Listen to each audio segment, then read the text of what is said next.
مجھے کسی نے کہا تھا کہ دل مارے بغیر نور نہیں ملتا، اور میں سوچتی تھی کہ نور کیا ہوتا ہے؟ جانتے ہو نور کیا ہوتا ہے؟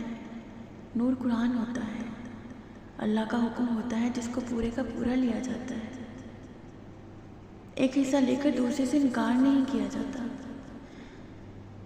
میں ہمیشہ سوچتی تھی کہ اللہ تعالیٰ نے یہ کیوں کہا ہے کہ قرآن کو پہاڑ پر نازل کیا جاتا تو وہ ٹوٹ جاتا۔ مجھے کبھی اس بات کی سمجھ نہیں آئی۔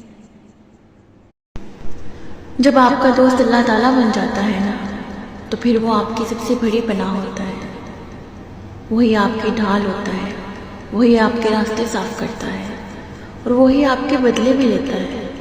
پھر آپ کو انسانوں سے ڈرنے کی ضرورت نہیں رہتی، آپ کو لوگوں کے خلاف منصوبے بنانے کی بھی ضرورت نہیں ہوتی، کیونکہ اللہ ہے نا، وہ آپ کے یہ سارے مسئلے سنبھالنے کے لیے کافی ہے۔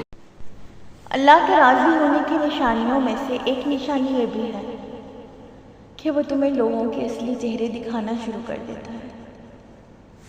تم پہچاننے لگتے ہو کہ کون تمہارا اپنا ہے اور کون بس تمہارا اپنا ہونے کا دکھاوا کر رہا ہے۔